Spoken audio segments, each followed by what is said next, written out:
Hi, it's Bob Haas with Haas Golf 180. I want to talk about the importance of the order of importance of your golf instruction and how you can't skip steps. There's a specific order you want to be going into as far as taking a look at what you need to do to improve your golf swings. So it's very important for you to learn about kinematics. Have you ever heard anybody say before there's no such thing as a perfect golf swing?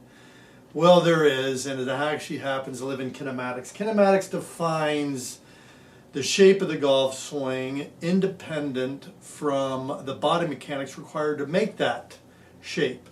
So here's a rigid model right here, clearly a perfect golf swing. And that's what it looks like from that angle. This is what it looks like from this angle right here. So before you start to change any of your body mechanics, you actually want to first know, what is your ball flight doing? So ball flight's going to be right here. Is your ball starting right, left, straight? Is it curving right, left, straight? Is it too high or is it too low? That's ball flight. But have your ball flight then reverse to the kinematics of the golf swing, because the kinematics are going to depend upon what your body motion is going to be. So you want to know the forward and backwards, what shape of swing creates what sort of ball flight. And then you work on your biomechanics from there.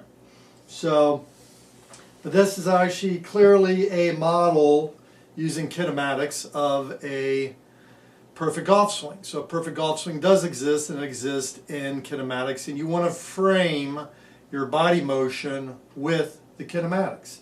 Now, what's interesting about the kinematic model right here is there's many different layers on it, and I just want to try the best I can to explain how the middle ring works right here. So the middle ring is going to work very much like a gimbal. So a gimbal is a 3-ring pattern that will describe your orientation points.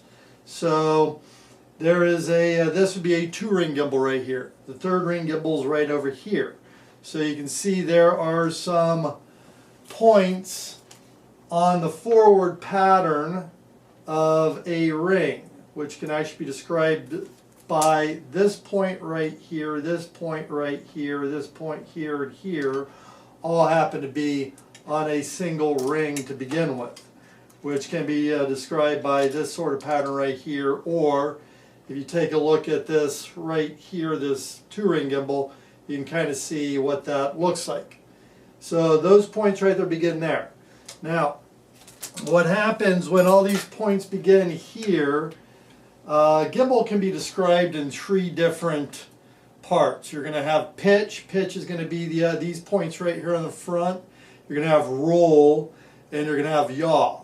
So pitch, roll, and yaw. So when this ring right here rotates onto this ring right here, and the arms swing up and down this ring, that's actually what's called gimbal lock.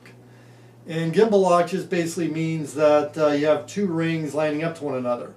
And gimbal lock is actually where your forward shaft lean stems from. So if you actually have a radial geometry swing, which would be represented by this triangle right here, arms, shaft, and an invisible line from the shaft to the body up over there, when this twists sideways, it turns over here.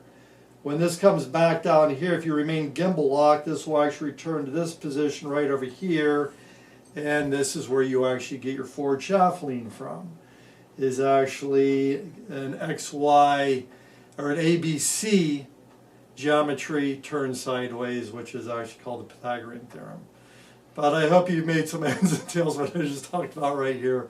We'll try to clarify it in future videos.